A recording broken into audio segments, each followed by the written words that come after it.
boa tarde, boa noite, bom dia, não sei que hora que vocês estão assistindo. Para quem não me conhece, sou o professor Rogério Ferrante, dou aula de História, Geografia e Sociologia, né, e Filosofia também para todos vocês. E hoje a gente vai ter uma aula aí de História, vamos começar falando sobre a América Espanhola. Então preparei aí os slidezinhos, vou explicando, né, e a gente já sabe. Dúvidas?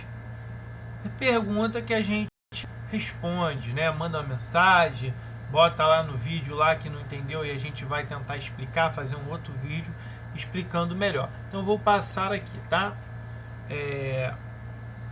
Antes da chegada dos europeus no nosso continente, o nosso continente já era habitado por diferentes povos chamados genericamente de índios. No entanto, se prestarmos atenção, hoje os países da América falam um idioma diferente da língua de seus primeiros habitantes.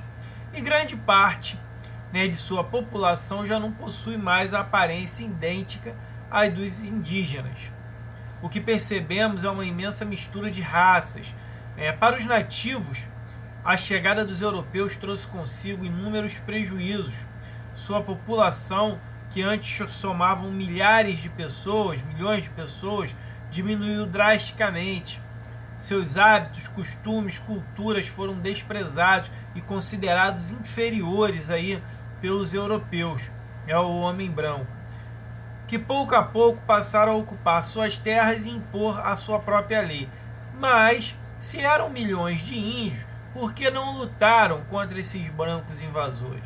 Os astecas, os incas, os maias, por exemplo, construíram grandes impérios. Será que não tinham soldados para lutar? Então, deixa eu mexer aqui um pouquinho para vocês poderem visualizar o texto, né? Desculpa, porque eu não tirei ele na hora, fui lendo. Então, o que acontece? Primeira coisa, índio quer dizer nativo da terra, né? Então a palavra índio são nativos da terra, tá ok? Não é nada a ver com a Índia, não. Uma outra coisa é o seguinte. Um minuto.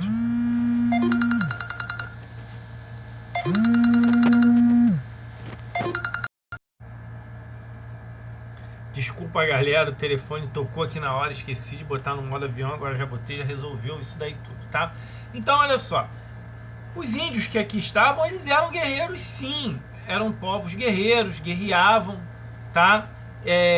Inclusive criavam batalhas épicas entre eles, maias, astecas, incas, e assim, os espanhóis, eles se prevaleceram da arma de fogo, que não se tinha aqui, e eles trouxeram consigo cavalaria, entre outros elementos que não existia aqui nas Américas. E isso daí prejudicou muito os nativos. Os nativos saíram um pouco no prejuízo. E um outro problema, né, a gente poderia chamar isso até de guerra biológica. Os espanhóis ganharam a guerra matando milhares, principalmente de astecas, sem ter que combater, porque transmitiu gripe, a gripe matou milhares de astecas aí. Quando os espanhóis voltaram com as armadas, já tinha morrido a metade do povo que estava aqui, tá? Então eu vou dar uma passadinha aí pra gente continuar. Deixa eu movimentar aqui, deixar ele para baixo, depois eu mudo de lugar. Na verdade, a conquista desses impérios não foi tão rápida assim. Houve muitas guerras e os espanhóis utilizaram diversos recursos para dominá-los, desde a violência física ao terror psicológico. Esses invasores possuíam armas de fogo, espada, canhões, cavalos, cachorros, arsenais de guerra completamente desconhecidos pelos indígenas. Mesmo sendo um aspecto muito importante, não podemos atribuir a conquista apenas às armas de fogo. Afinal, esses povos também possuíam armas, como arcos e flechas envenenadas, pedras, lanças, né, tiradeiras, além de serem numericamente superiores aos poucos homens que acompanhavam aí os conquistadores espanhóis. Outros fatores também contribuíram decisivamente para a conquista, a exemplo das doenças trazidas pelos brancos, como eu falei aí, principalmente a gripe, né? Como sarampo, varíola, tifo, gripe, que mataram milhares de índios.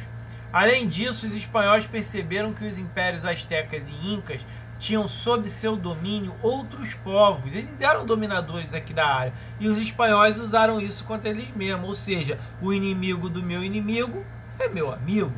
Então se uniu aos oprimidos e combateram os opressores, que seriam os nativos aí, os astecas, os maias e incas.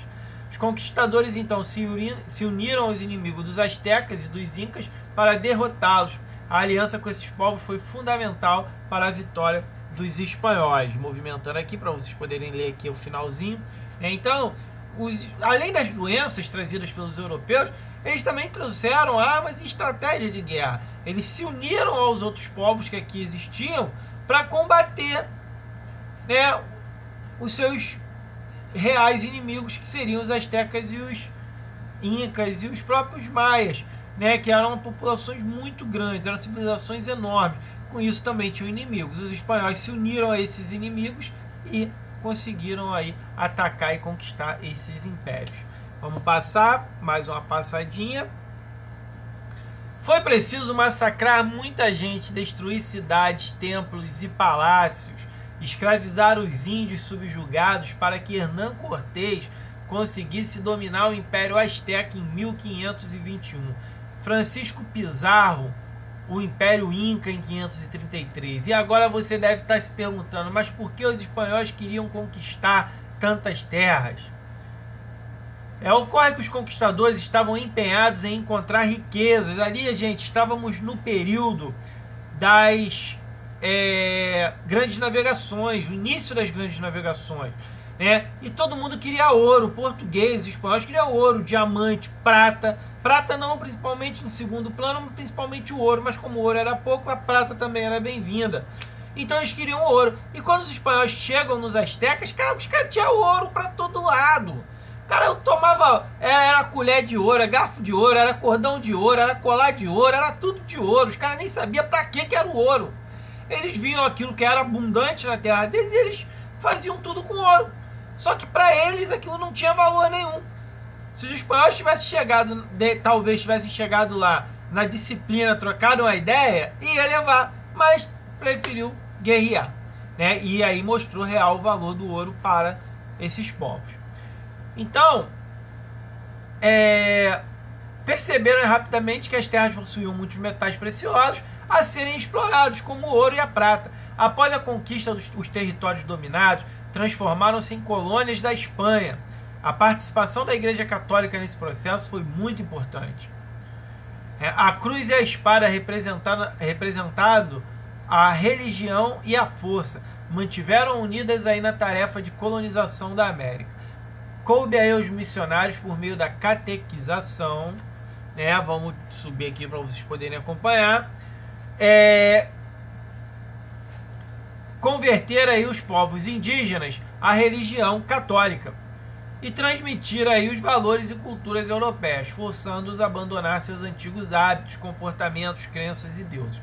Foram fundados dezenas de igrejas por toda a América e muitos índios passaram a viver em povoados, né, ou adequamentos chamados de missões, criados aí pelos missionários católicos. Aí temos aí, olha só, a imagem de Nossa Senhora de Guadalupe, ou chamada Virgem de Guadalupe, né? O entendimento aí das diferenças culturais e o respeito ao modo de vida dos habitantes nativos não era uma questão que passasse pela cabeça dos colonizadores. O problema deles, eles tinham...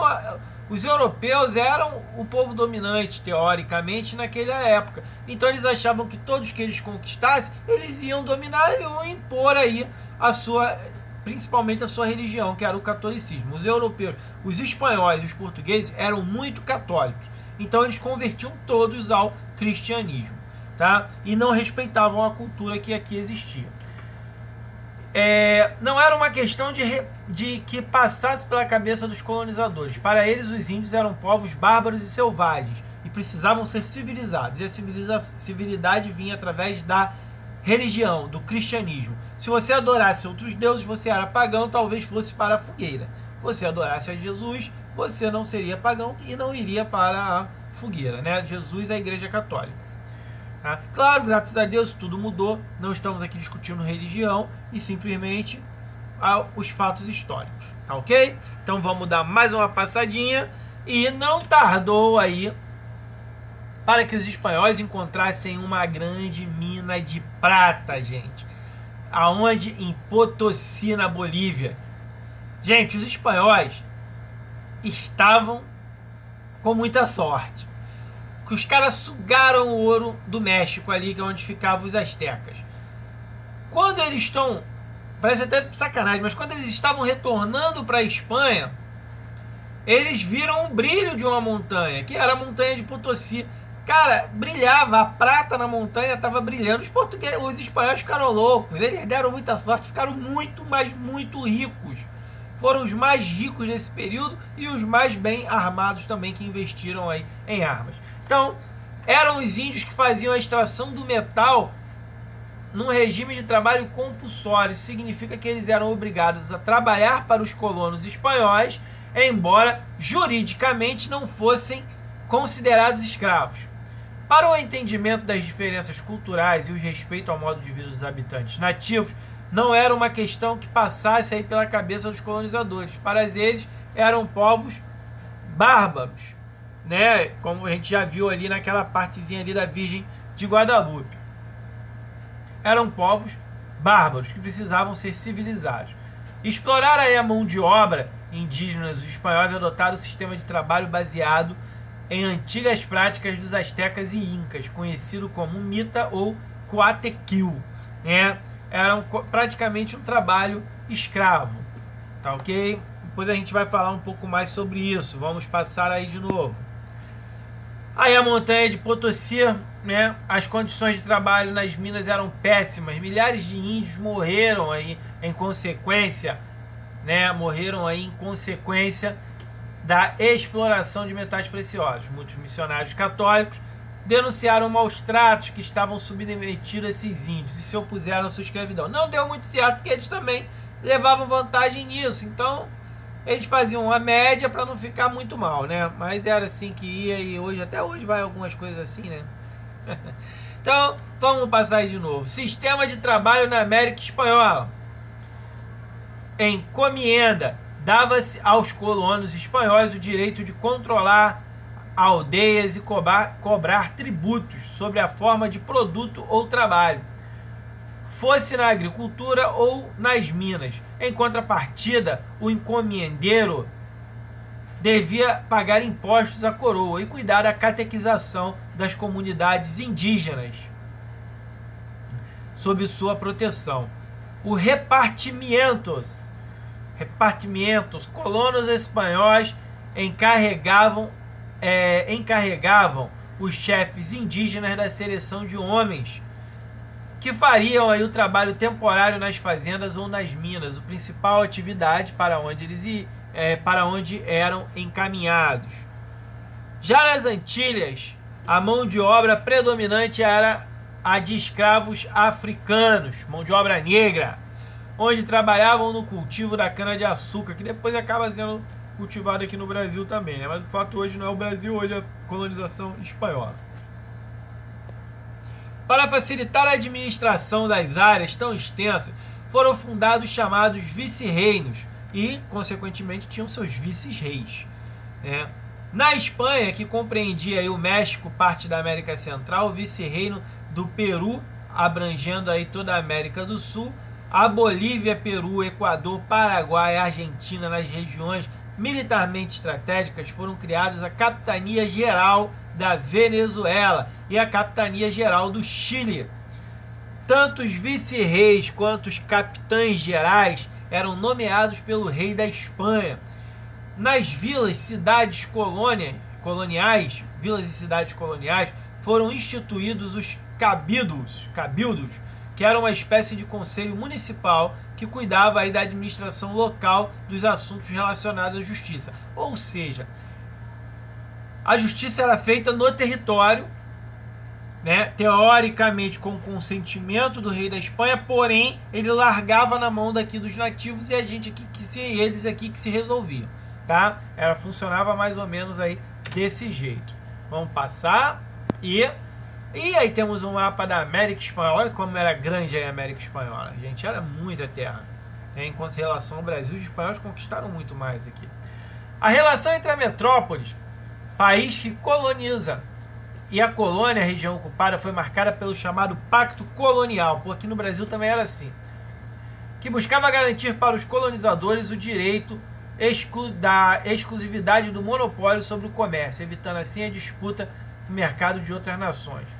Então, de acordo com o Pacto Colonial, as colônias só poderiam comprar e vender produtos de sua respectiva metrópole, e a sua produção deveria ser organizada de modo a gerar lucro e riqueza para os colonizadores, para o rei. Mas o monopólio comercial exigido pela metrópole não funcionou muito bem na prática, sendo comum o contrabando de mercadorias e a pirataria, saqueamento de navios, atividades na qual os ingleses se destacaram. Mesmo assim, na exploração colonial gerou tanta riqueza para a Espanha que em pouco tempo depois da conquista da América, ainda no século XVI, era a maior potência da Europa. Falei isso um pouquinho atrás, né? Era a maior potência da Europa. Os comerciantes europeus envolvidos no comércio ultramarino também obtiveram lucros extraordinários. Muita riqueza, tinha muito dinheiro envolvido nessa situação, gente. Era muita grana. Então, olha só, a sociedade que se formou na América colonial lembrava muitos aspectos da sociedade espanhola, com as mesmas divisões e privilégios, inclusive o idioma. O nascimento, a cor branca e o nível econômico eram critérios importantes para marcar a posição de um indivíduo e estabelecer diferenças sociais. Os espanhóis e seus descendentes formavam um grupo mais privilegiado desta sociedade, do ponto de vista político e econômico, possuindo direitos diferenciados. Esses espanhóis eram conhecidos como chapetones e dominavam a política da colônia, pois ocupavam os cargos administrativos mais importantes. Controlavam também a justiça e o aparato militar. O outro grupo aí que gozava de prestígio eram os crioulos.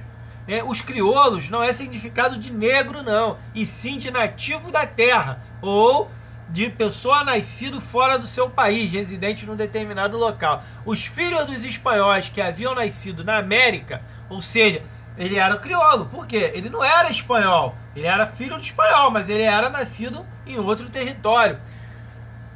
Eram os donos de grandes propriedades de terras e exploravam aí minas e praticavam comércio, embora não ocupassem mais os mais altos cargos administrativos colonial. Participavam os cabildos, conselhos municipais e controlando aí a política local.